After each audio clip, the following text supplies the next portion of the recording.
Welcome 32BJ members. This is Joe from the Training Fund, and you are watching this video because you're getting ready to take the Refrigeration System Operating Engineers practical examination at the FDNY.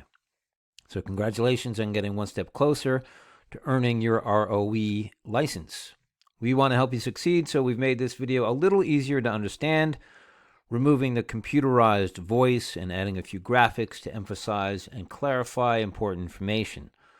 You're receiving all of the information you would be getting if you watched the FDNY video on YouTube, but hopefully our version will be easier for you to follow. The FDNY strongly suggests familiarizing yourself with this tutorial, so it's recommended that you watch it more than once, particularly when it comes to identifying components, as you'll see when we get on with the tutorial. So from here on out, everything I say will be taken directly from the transcript of the FDNY on that YouTube video with just a few points of clarification throughout. So this new exam is a major update to the certification test process for operating engineers. It's very different from the old exam because it contains 3D representations of refrigeration systems and does not show actual images of any components. So you should spend some time familiarizing yourself with these 3D models. After viewing part 1 of this training, you can download the FDNY instruction manual for the practical exam, which has pictures of all of the 3D component models. The FDNY did pilot studies when they launched the new exam, which showed that people who did not study the 3D components on the model did not do well on the exam. So if you want to succeed, make sure that you view this video more than once. And when you arrive at FDNY headquarters to take the new exam, you will be given the opportunity to take this same tutorial that you see in this video. Don't skip this step. It can be the difference between passing and failing. So the new exam puts a strong emphasis on knowing an entire chiller system, especially where individual components are located on a real chiller system. So it's important to note that the status of any components will not be displayed on the chiller control panels. We'll get into that a little bit more later. You have to select individual components in order to view component status. And the questions on the exam are divided into 6 categories. There's operations, validation of repairs or maintenance, troubleshooting, refrigerant handling, multi-step questions, and scenario questions. The screen for the exam is divided into 4 sections. The left side of the screen is the navigation bar. The images along the bottom of the screen here are your toolbox. The area in the middle of the screen is a 3D model of a chiller system. And the pop-up on the right side of the screen here is where the questions for the exam are located. The time remaining on the exam is shown at the top of the list of the pop-up questions. The questions pop-up can be moved by clicking here and dragging the pop-up left and right or up and down. And we'll start by describing the buttons. On the navigation bar, if you click condenser pump 1 on the navigation bar, it will zoom in on that in the 3D model. The same is true if you click on any other condenser pump buttons as well. Notice that the larger objects in the model have numbers on them. These numbers are very important because they will help you answer questions on the exam. So let's take a look at the hide function in a moment. If we select condenser pump 1 and then select the strainer on condenser pump 1, watch what happens when we click the hide button. It goes away. You can make it come back by clicking the show all button. The hide feature allows you to trace out pipes and find smaller objects on the model. Sometimes you'll need to hide objects in order to identify a smaller component on the model, which will help you answer some of the questions. You can also rotate the view of the model in order to see a component. Clicking the left button rotates your view to the left side of the object. Clicking the right button rotates your view to the right side. The same is true for back, top, and bottom. Sometimes questions will instruct you to select an object and select one of the sides of that object in order to help you answer questions on the exam in the correct order. It's very important that you do what each question asks you to do and nothing more. In the real world, you may often perform many more tasks in a process. This exam is only testing your knowledge of specific key elements of a process. So make sure to perform only the tasks that the question asks you to perform in the order that the question specifies and nothing more.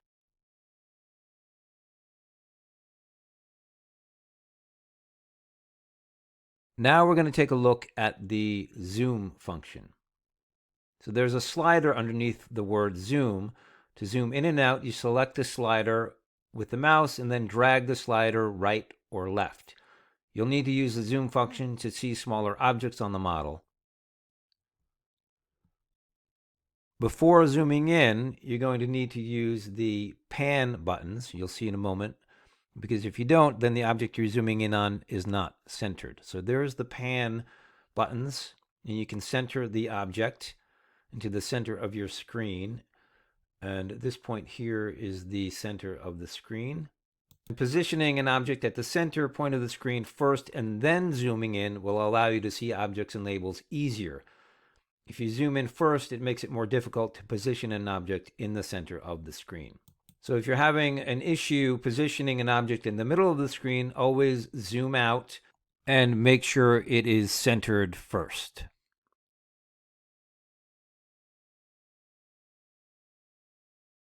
Now let's take a look at the Submit button. This button is the most important button on the navigation bar. It allows you to add the selected object on the model to your list of answers for the currently selected question. Let's select the first question on the right side of the screen to demonstrate how the process of submitting answers works. Notice that there is an empty box that appears below the question. This first question asks you to select condenser pump 1 from the navigation bar. And then it asks you to identify the condenser pump 1 motor and pump assembly. Watch what happens when we select the motor pump and assembly on condenser pump 1 and click Submit. It adds that object to the list of answers for the currently selected question. This is how you identify a part and submit it as an answer. Without clicking the Submit button, your answer will not be added to the list of answers on the right. Now let's position the control panel knife switch for condenser pump 1 in the center of the screen and then zoom in on it.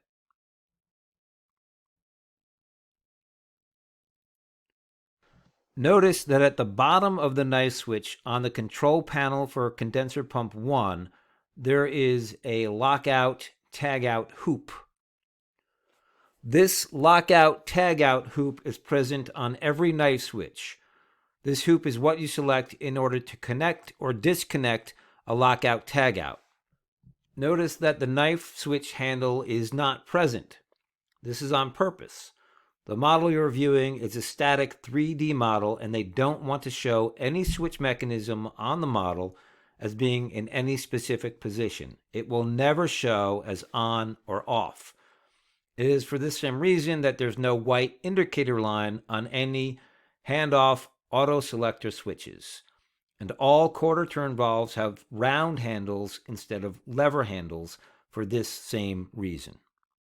The FDNY does not want to show any object on the model in any specific state.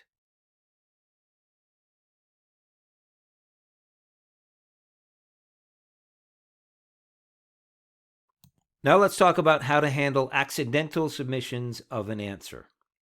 Sometimes you may click on an object in the model and submit it as your answer accidentally. For example, what if you submit a wrong answer or we submit the same answer twice and we want to remove incorrect or duplicate answers. What do you do when this happens? Simply select the answer you would like to remove from the list of answers and click the Remove button. Double-clicking the answer that you want to remove will also remove it.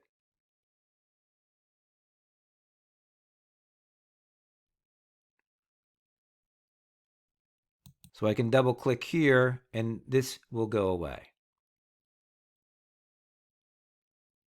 Even though the answer is submitted and is shown in the box below the question, the system does not record your answer to a question until you click Question Completed.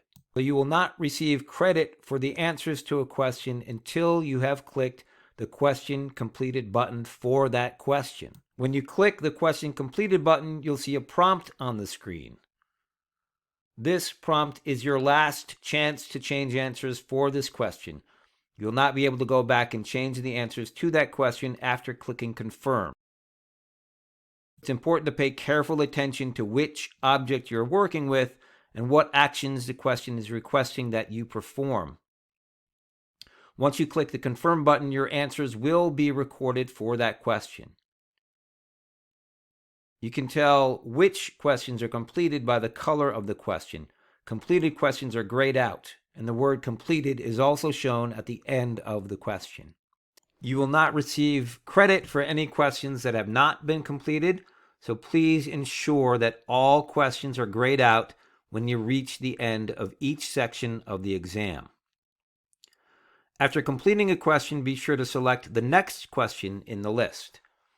This is how the system knows which question you are trying to submit answers to. Without seeing the list box below the question, your answers cannot be added to the list. So let's move on to the second question to explore more features of this exam. The second question asks you to identify the two manually operated butterfly valves that isolate condenser pump 1 from the system. At the end of this question, you'll see that it says this question has one or more follow-up questions. It means this question is part of a problem set. You'll see one follow-up question when you complete this first question. So please pay attention to the order that the exam asks you to click on the objects. As stated before, the order of your answers is very important. Your answers and the order of those answers is what the system relies on to grade your exam.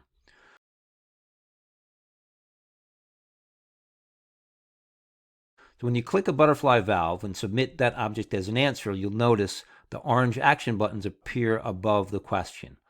So some objects in the 3D model have actions associated with them. Open, close, crack open slightly, etc. Those actions are always available to you during the process of performing a task, just as they are in the real world. But just because the action buttons are present does not mean that they're part of the answer to the question. The action buttons are only needed in order to answer some questions. If the question only asks you to identify an object and does not ask you to perform any actions, you should not select any actions as part of your answer. Only submit the object as part of your answer. So this question does not ask you to perform any actions. So pay attention to the area below the action buttons. This area is where all status information for every object on the exam is shown. Remember before we said status is not shown on any of the control panels. This is the only area where you will find the status of a component. The status information that is shown here is always critical for answering follow-up questions, so it's important to take note of status information when it is shown. So one issue that can occur while taking your exam is what to do if your answers are the correct answers but are in the wrong order. Just select the answer that you would like to move and use the Move Up and Move Down buttons to change the order of your answers in the list. The follow-up questions are only shown after the previous question has been answered. So we'll complete this question by clicking Confirm, and then the follow-up question will appear. And here's our follow-up question, and this asks us, what was the status of the two valves? If we remember the status information from the previous question, you can answer it without verifying the status. However, if you forget or are not sure, you can reselect and resubmit the two objects on the model to view the status. So here we can see that one was closed and the other one was open. Another way to view the status information is by clicking the View Object Info button. That button is here beneath the Submit button. When you click on that, this box appears and it shows the object ID for the selected object and the status information associated with that object for the current question. Sometimes you might want to use this button to review and compare the objects in the model to your list of answers on the right. Since this follow-up question is a multiple choice question, you only need to select the correct answer in the list of answers and then complete the question. So that's the end of our part 1 of the RSOE tutorial. In the next section, part 2, we'll take a look at the toolbox on the bottom of the screen there. We'll do some more sample questions, and then we'll also take a look at the component legend that you'll need in order to navigate this practical exam.